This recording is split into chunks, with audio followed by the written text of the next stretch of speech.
On March 22nd, the rumor that Aquaman test screenings were said to be problematic started making the rounds in the blogosphere. This, however, goes counter to reports we've heard before, which indicated that Aquaman was the one DC movie thus far that did not seem to be burdened with any production issues. So what is really going on? With me to discuss that is Tom Connors. Hello. And Rob Gallo. Hello, everybody. Today, we'll trace these news back to their source and see what we can find out, before discussing the real issue at hand. Does anyone even care about an Aquaman movie at this stage? So guys, let's begin with how these rumors started. So Tom, why don't you begin by providing some context? So as any viewer of Midnight's Edge knows, every DC film since Man of Steel has been plagued with some type of production issue, rumors leaking left and right, and usually the final product shows the problems that it's had. Wonder Woman, of course, being a slight exception, even though there was some rumors on that, and depending on who you ask, that depends on how they feel about the film. Aquaman, though, on the other hand, we've heard mostly positive stuff about the film. James Wan is the director, of course, since he's taken that role. We haven't heard anything negative coming out of the DC camp. All the test screenings as recently as a couple weeks ago have been positive. That was until March 22nd. And then the headlines started to sound more like Aquaman is an aqua mess. So, Andre, what is going on here? Well, that's the thing, though. Because we've heard so far, we've said this too, that Aquaman is the one movie that seemingly everything has been going great with. And then suddenly we get these reports, which are conflicting compared to what we've heard before. And then there's only one thing to do, and that is to go back to the original source of those reports. And basically, what they all can be traced back to is one YouTube channel, namely the Superhero News YouTube channel, which on March 22nd had a special guest appearance by Mark Hughes of Forbes fame. And he had some things to say about a number of different movies, among them Aquaman, where he basically said that there had been test screenings, there were some positive results coming out of these test screenings, and there were some negative results, which show that there were still things that need to be addressed. Some editing that needed to be tightened up, some pace that needed to be addressed, minor fixes that still needed to be done, but all of these will then incur some negative feedback. Guys, what are your thoughts about this? Should we worry? Yes, we should worry. Aquaman was going to be a hard sell to the public to begin with, but at the same time, it seems like this is just par for the course for DC. That they really didn't have any defining vision coming into this. There's no real guiding hand to oversee this whole thing, and they're just kind of, I don't want to say outsourcing this, but they're almost placing too much trust in their directors to do whatever they want, and then they just hope for the best. You know what, if you know what I'm saying. They really lack some sort of cohesion from the top down when it comes to the DCEU, and it's not surprising to me that Aquaman would suffer from some of the same problems. Now, that's not to say it's not fixable, mind you, but it really doesn't come as a terrible surprise to me. Tom? I'm going to elaborate on the last part that Rob said about the fixable part, because if you look around, there is a lot of synopsis breakdowns of what the film at this moment in time with the test screenings has consisted of, and basically my issues stem more from things outside of the movie than the actual movie itself, because reading the synopsis, as Rob said, yeah, it's got some issues, but it's fixable. Like Wonder Woman before it, the rumors we heard were it's got some issues, but it's fixable. Now, like I said, depending on who you ask, I've said this in the past, I didn't really care for Wonder Woman as much, but Andre did, so he's like most people out there liked it. I like a few didn't care for it as much or think it was as great as everybody was making it out to be. We have a similar situation here with the story. I don't know if there's really as much reason to worry right now as we have in the past, and the big reason is this is normal. Up to this point we have heard positive, yes, but we haven't got the uber positive bullshit that we got out of Batman v Superman and Suicide Squad, for instance, where we got this massive just influx of, oh, it's the best thing ever, it's going to be the greatest superhero ever. Standing ovation. Standing ovations, yes. We didn't get that kind of thing with Aquaman. We just gotta go, it's pretty good. It's what you're gonna expect. And considering out of the clusterfuck that was Justice League, Aqua Bro got one of the better responses from the audience. I do think, though, it's just going to be a matter of where my issue stands as A, I'm sick and tired of DC going backwards. B, I don't give a shit. I really don't. I don't care for Aquaman as a character. He's never done anything for me. And I was not one of those who was sold by Aqua Bro in Justice League. And I still stand by he should be playing Lobo and not Aquaman. This situation, to me, I think is much more to do about nothing than it is what it really is. A lot of hyperbole. Yeah, I agree completely. We have an expression in Norway, translate something to a storm in a water glass. And that's what this is. These are non-news. In test screenings, there will always be some negative feedback. Always. That is why some of the most recent Deadpool 2 test screening reports should be taken with a grain of salt, because they indicated that the audience was 98% positive. And that's just not realistic.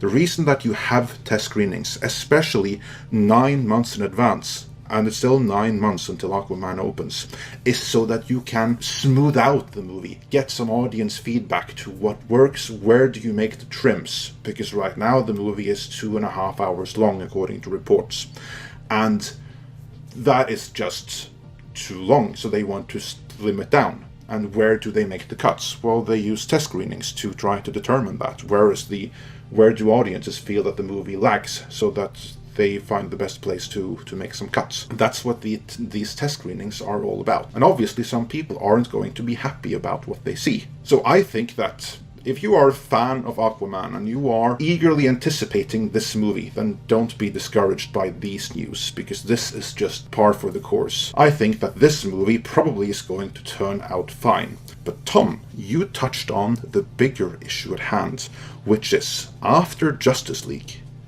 does anyone even care about an Aquaman movie? How excited are you for Aquaman? I am so excited. No, I'm not excited at all.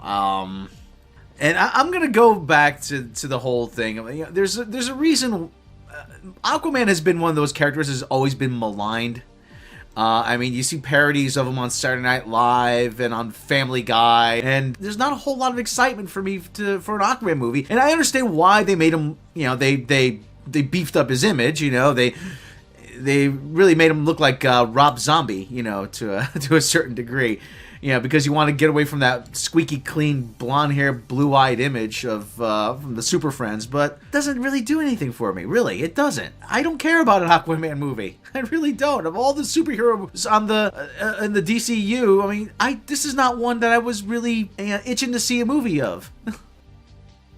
Yeah, and since I already said I don't give a shit, I made it pretty bluntly clear. I'm going to say this. There's one thing in the movie's defense you could look at this way as far as how these test screenings are going down, and that is the early test screenings that were very positive. Maybe they were the core audience getting tested, and now they're expanding that in these last test screenings. Maybe they're bringing in different demographic groups. But frankly, one thing Rob did say that I can't say that he's not totally wrong, is Aquaman could be a tough sell to the general audience. I don't know if it's going to do the kind of numbers that other movies have done. Okay, you could say, well, look at what Black Panther just did. Look at what, Doctor Strange and all these other lesser known characters. And Aquaman's considered a top tier A-list.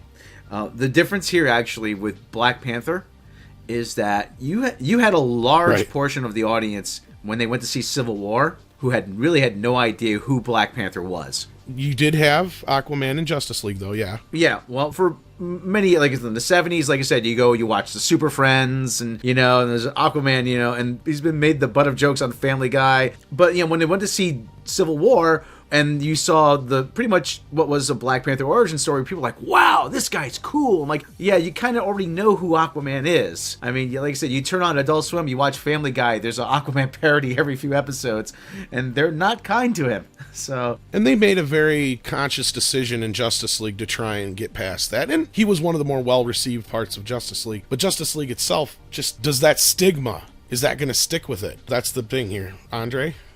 Yeah, I think that stigma is going to stick to the movie, so to speak, because their problem was that Aquaman was already greenlit, filming and in production by the time Justice League had opened. I guarantee you, if Aquaman had been in development by the time Justice League opened, the plug would have been pulled instantly. They're only releasing it because they kind of have to, but I do think it's going to face an uphill struggle, because even if Jason Momoa's Aquaman was one of the better received parts of Justice League, then that's hardly high praise now, is it? There were very few that came out of Justice League looking good, was there? And honestly, I don't think that if you put the picture of Jason Momoa's Aquaman that you know from Justice League, how popular is that going to be with moviegoers? Personally, I don't think very. And as for changing the character to try to make him more of like this biker badass, it's a decision I personally, this is just my opinion, but I don't really agree with the decision. I think it would have been more fun if they took all this parody that you have surrounding the character in Family Guy and what have you not, and just roll with it. Have someone like Jason Segel or something like that play Aquaman. More of an Ant-Man type situation, kind of. Yeah, exactly. Make it more like Ant-Man. Use Ant-Man as the template. And I think that could have been far cooler than trying to make him a badass like Jason Momoa, because then it's no longer Aquaman. Then it's Jason Momoa. Another Khal Drogo Conan, this time underwater. And is that a great take on the character? Maybe it is. I'm not a fan of the character from the comics, so you tell me. The whole revamping of the character just looks like another attempt to make it dark and gritty. You know, dark and gritty Aquaman, dark and gritty Flash, dark and gritty Superman, dark and gritty Wonder Woman, you know, dark and gritty Cyborg, you know. It's just, hey, how can we make this more like Batman? To me, that's the biggest problem I have. Yeah, to me it goes back to what I always worried that the Justice League was going to be if studio executives got their way. Batman, Red Speedster Batman, Green Space Batman, Green Water Batman, Woman Batman, just a bunch of Batman. So yeah, I think that really what we're looking at here is a situation of the big old saying, take it with a big grain of salt. We've heard mostly positive, and there's no reason to believe that the movie's going to be any more of a mess than, say, Wonder Woman was. So, honestly, your investment in this film completely draws upon whether or not you give a crap, to put it real bluntly. What are your guys' thoughts about this in the comments below? Let us know. So, Andre, where can people find us on Twitters? You can follow us at midnights_edge on Twitter.